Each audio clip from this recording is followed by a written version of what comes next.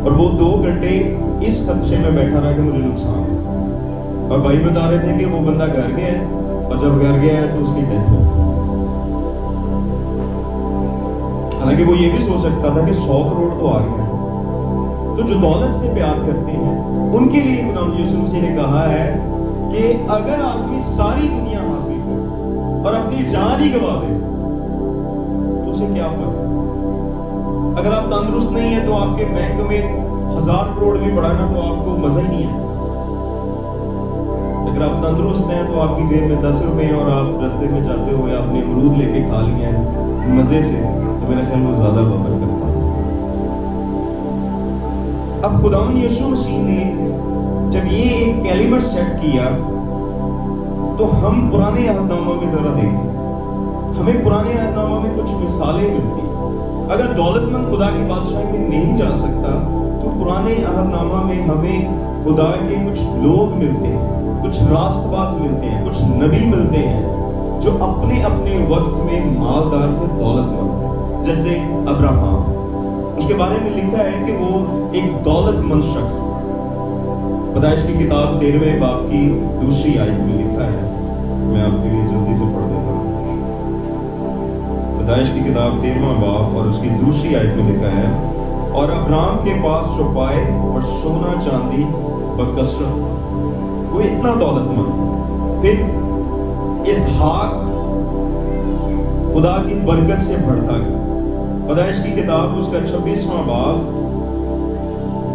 اور اس کی 12ویں سے 14ویں آیت میں آپ کے لیے پڑھ رہا ہوں. یہاں لکھا ہے کہ اور اسحاق نے اس ملک میں کھیتی کی اور اسی سال اسے 100 گنا پھل ملا, اور خداوند نے اس سے برکت بخشی اور وہ بڑھ گیا اور اس کی ترقی ہوتی گئی یہاں تک کہ وہ بہت بڑا آدمی ہو گیا. پھر یعقوب کے بارے میں پیدائش کی کتاب اس کا 30واں باب 30ویں باب کی 43ویں آیت میں لکھا ہے, چنانچہ وہ نہایت بڑھتا گیا, اس کے پاس بہت سے ریوڑ اور لونڈیاں اور نوکر چاکر اور اونٹ اور گدھے ہو. یہ یعقوب کی بات ہے, یہ بھی ایک مالدار شخص تھا, دولت مند شخص. پھر آپ یوسف کو جانتے. یوسف نہ صرف دولت مند تھا بلکہ اختیار والا بھی تھا. مصر کا حاکم تھا, گورنر تھا.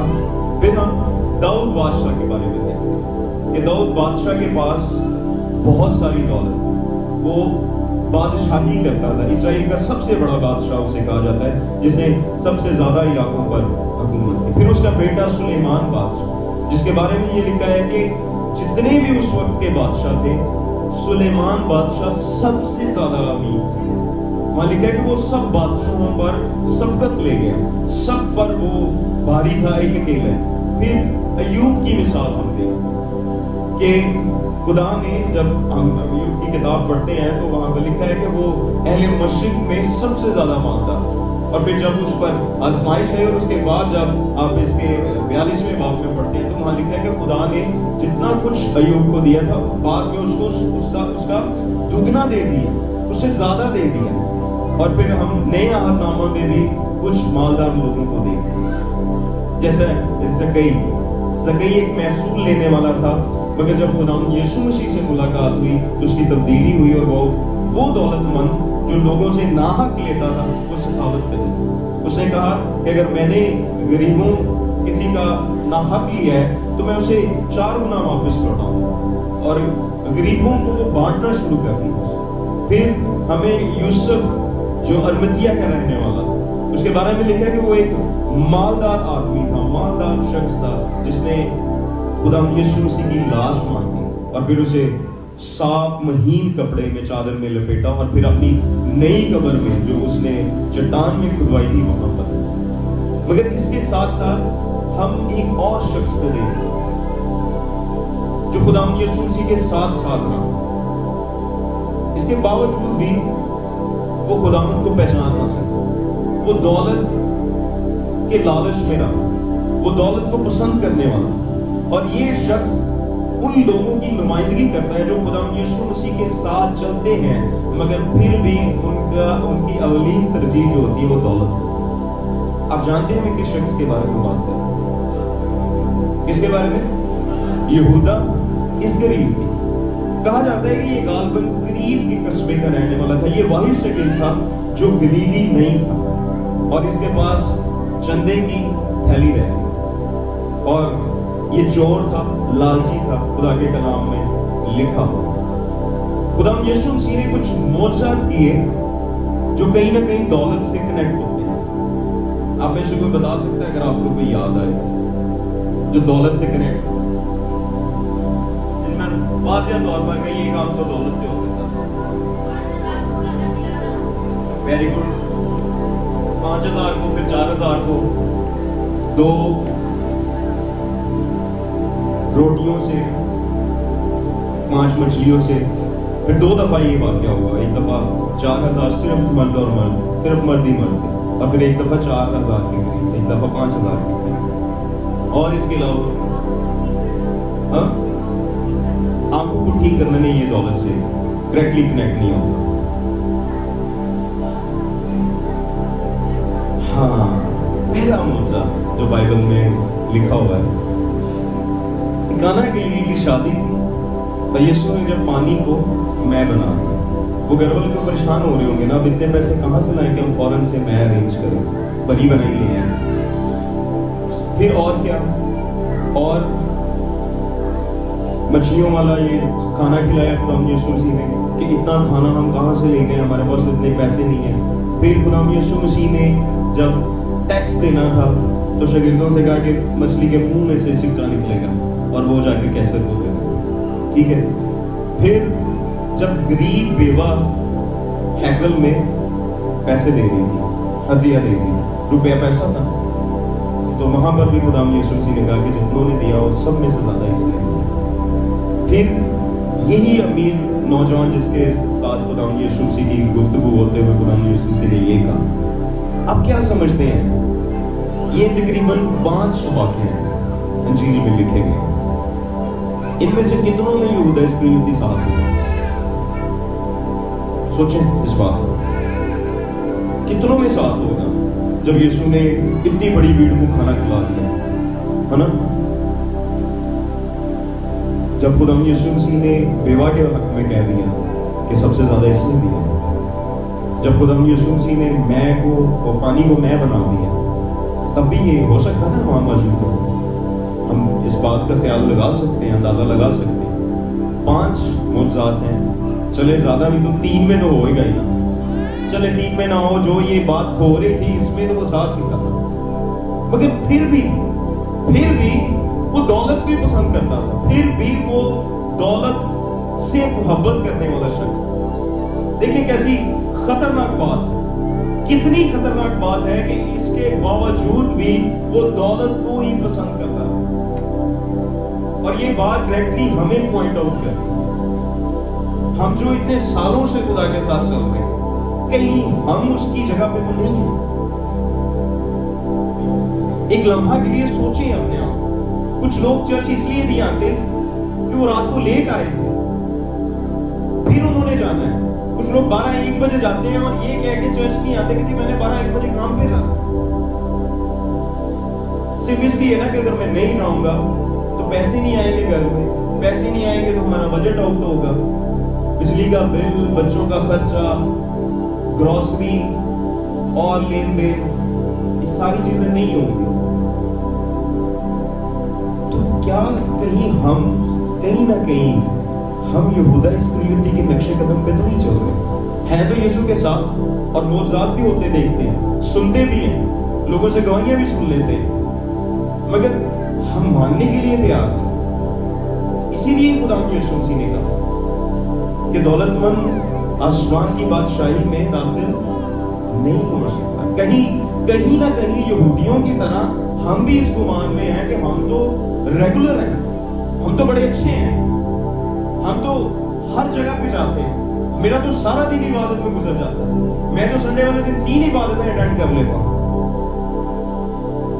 نہیں, ہم صرف اپنے آپ کو تو نہیں دلاسا دے رہے, ہم کہیں غلط فہمی میں تو نہیں ہیں. ہماری اصل میں ہمارا خدا ہماری دولت ہی بن گئی, اور جو لوگ دور ہیں وہ بھی شاید یہی سوچتے ہیں. تو پھر کون جا سکتا؟